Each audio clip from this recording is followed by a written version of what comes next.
that can run the affairs of our nation. We, as a civil society organization, are working with other civil societies and the media to continue to put some pressure on the political processes. President of the Nigerian Senate, Dr. Ahmed Lawan, in his goodwill message, described as unnecessary the argument between North and South over power shift. According to him, what Nigeria needs is a leader that will give sense to the people and provide everything within the constraint of resources. When you have a marriage bedeviled by suspicion, mutual suspicion, that marriage is likely to suffer a bit. What we need to do is to behave like Musa. Be as open as leaders. Be open to all manners of people, especially those that we lead, that we don't allow suspicion between us. And when political leaders allow for suspicion between and among themselves, the outcome is the grassroots or the ethnic nationalities will behave the same way. Today, I dare say, sir, very distinguished ladies and gentlemen, our major problem amongst many would be the suspicion between the different ethnic groups. Otherwise, why would somebody care or bother where the president comes from? Let the president come from anywhere. What we need is leadership that will give sense to the people, provide everything within the constraints of resources that the people need. We shouldn't care, but when we suspect each other, that's when people crawl back to their ethnic enclaves. And Mr. President, you are doing quite the reverse of that. You are helping Nigerian democracy to grow by the day. Kogi State Governor Yahaya Bello, in his remarks, stated that a united Nigeria will thrive on political stability and social security. Unity is the primary hypothesis on which democracy stands in any state, which has chosen it as a form of government. This is because in a functional democracy, the people, in spite of their diversity in ideology, faith, tribe, and politics, have always united in a majority for most things to happen in the society, including leadership. Nigeria's fourth republic is now in her 22nd year, but unfortunately, we remain a shaky democracy, tottering along like a toddler still learning to walk. Consequently, we hardly speak with a united voice on anything as a nation. This state of affairs makes me believe that we need more democracy, not less.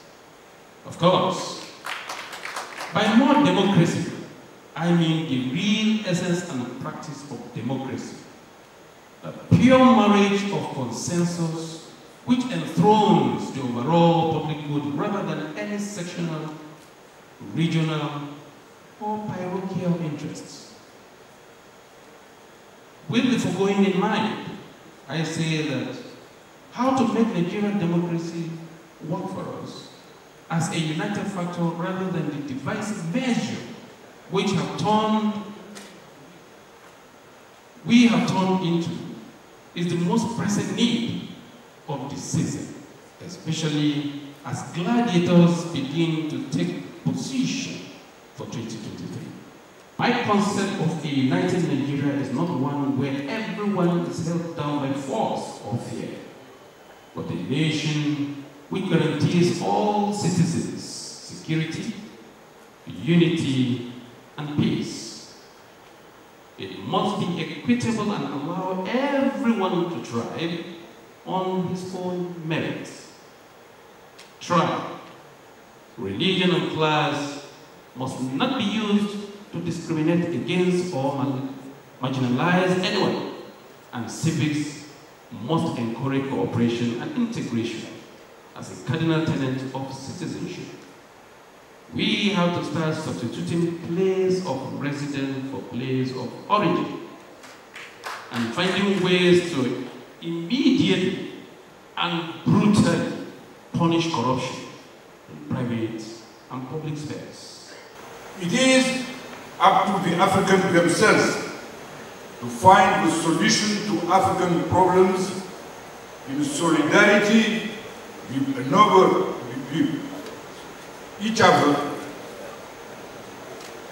in every nation and across the continent.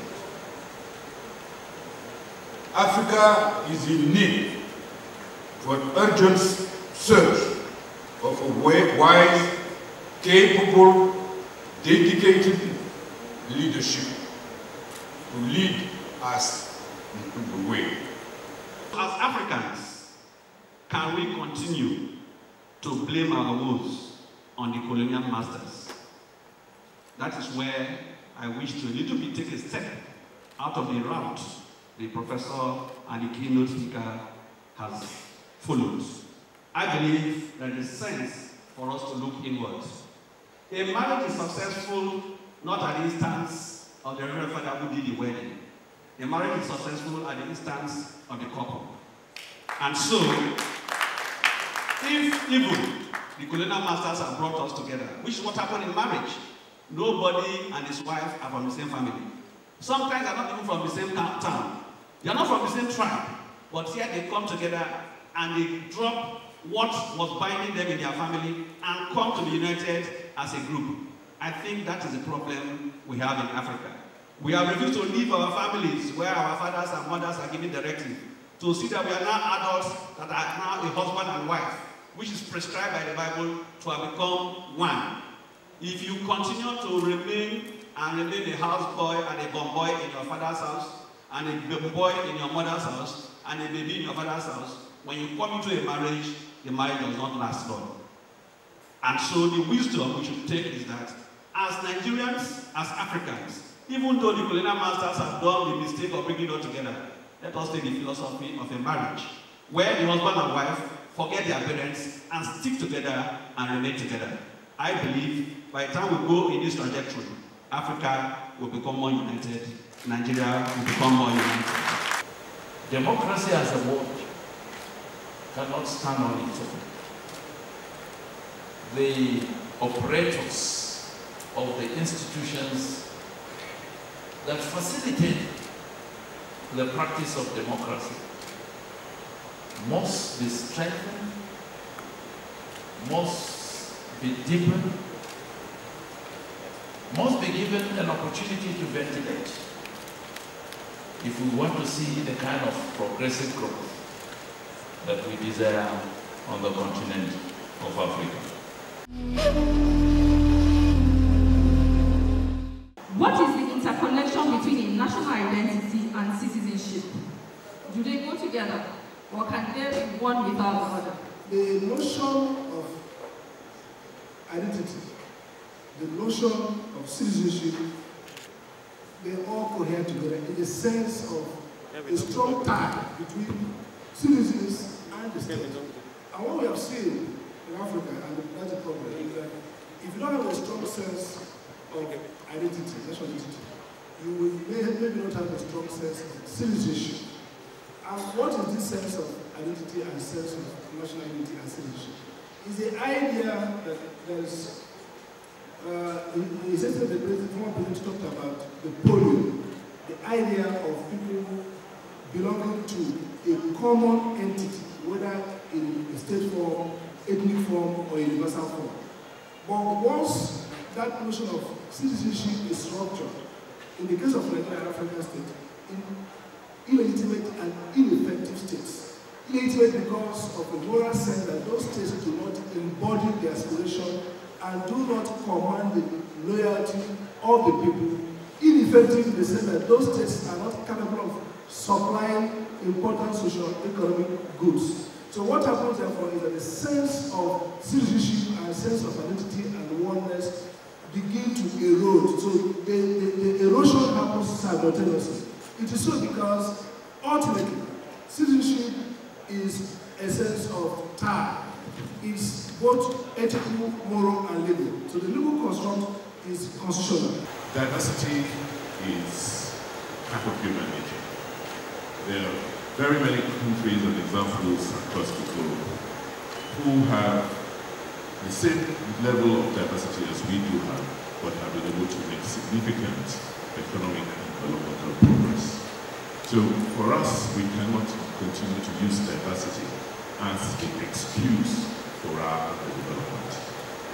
Rather, we should now focus on these key values, what we need to do to address, like you said, the fundamental issues of development and utilize our diversity as an advantage or a tool in fostering our developmental goals. But NLC as a pan-Nigerian organization is an organization that is built on very clear ideological and physiological leading, clearly about how we can advance not only democracy, not only the unity of the nation, but importantly also issues of governance. I think one of the issues that have dominated our engagement over the past 4 decades is the issue of the economy and also the issue of our developmental challenges as a country. And I think the bottom line of the challenge of Nigeria today as a country is actually rested on those 2 fundamentals. And let me try to clear. 1, there is no way you can have a peaceful, united country if we are not able to take care of our citizens. And there is no way you can take care of your citizens if you don't have a productive economy. An economy where you can produce your needs, an economy where there is certainty about people having a decent way of living. For the past 40 years, Nigeria is merely a trading post, where we have commodities, we trade those commodities, and use those resources to try to develop our economy. In many of the other jurisdictions where they have made headway, that have not been the case. The issue is about how do we add value to those resources that we have to be able to create the necessary jobs, the necessary social provisions that will then bring about cohesion and unity. And the central issue of equal opportunity to all is also important, because you can't build a viral system of democracy if there is no equal opportunity for everybody. One thing we don't talk about often is the issue of partnership. Yes, public goods and services are important and they are actually needed for us to be good citizens. But also, what is the communication? What is the relationship between the government and the government? Are our citizens being engaged at every point in time? Where are there any kind of conversations that brings us together, even in the last couple of years? Maybe previously we used to have these press briefings or press media chats as one way of engaging. But now we are no longer talking to each other, which actually allows for speculation. And if you want to zero it down and see what happens in other contexts, I think there are opportunities to engage. There are basic opportunities to engage, and across the region, we find many citizens are more engaged. They are more engaged because they are not just being engaged on TV, they are being engaged at that local level. There are relationships either at the commune, relationship that is built at the local, what we can call the local government level, where you get the opportunity to at least know who your elected representative really is. Then maybe because politics is not even as zero-sum as it is here in Nigeria, which makes it very difficult for me to say who my local government chairman really is. I don't know. But I'm sure if I'm actually from Guinea, in spite of the coup d'etat, people know who their representative in that community. People engage with those representatives. And working across the region, I think one thing I've also seen and I've learned is that if we go and launch a report, for instance in Burkina, you will at least get a minister. In Togo, you can get the speaker without going the extra They are not made to sit like in the eye table. They sit in the audience and they engage the same way. If Professor Batili is here in Senegal, when we are having an event and he was the Minister for Good Governance, then he comes in and he sits with everybody and he engages. And they do not leave half of the day, such that it has become a culture that you cannot even host anything in Senegal, for instance, and you don't bring the women parliamentarian into it. What kind of those micro culture have we developed in Nigeria until we now start talking of the macro level at the highest? And I think one of the biggest challenges for us is the fact that we are not speaking to each other. We are not hearing from the elected leaders, and this allows for speculation. And it makes it very difficult to even build a uniform identity. Most times we talk about problems. Problem solving is another aspect of nation building, because at every stage in time, problems will arise. The most important thing is how do we deal with that problem as part of our nation building exercise. I don't think we should be bogged down with ethnicity, with languages. I think we should be bogged down with development. We are united by electricity poverty. We are united by potholes, with banditry. I think it's time for us to get together to overcome these challenges. How do we recreate a different model of who we are and begin to make it work for all of us? We know that today, Nigeria is on the brink. With so many sections of the country pulling apart, maybe because of perception, maybe because of genuine explosion, maybe because of nepotism, maybe because of the style of leadership. We are here celebrating an icon in the person of Goodluck Ebele Jonathan. This is leadership. We lost election in 2015, and I was privileged to accompany him to Tokyo. We were really too bad. But he took it as a hero, and he knew that democracy is about losing or winning. So the first port of call is for us to know as Democrats, as elites, that it is not a do or die, and that's what democracy is all about. Diversity, can it be managed? The answer is yes, but it has to be transparent. And the first law of transparency is disclosure and acceptance of these diversities. In situations where diversity is denied, an open confession of it is regarded as a crime, politically incorrect, and not so popular. The question is, how do you manage what you don't understand, or what you're in denial of? Since the inception of this country, we look at social diversities, economic diversities, and all of these have been subjected to measurements as evidence in the available data that is in the country. Therefore, it is not always in contention when you are looking for 13 million children out of school, because they are measured and we know where they are. We have the national aggregate figures for this, and if you drill that down, you can locate them in the local governments that they come from. Why is that possible? Because there's information, there's data, and there's an acknowledgement of this challenge.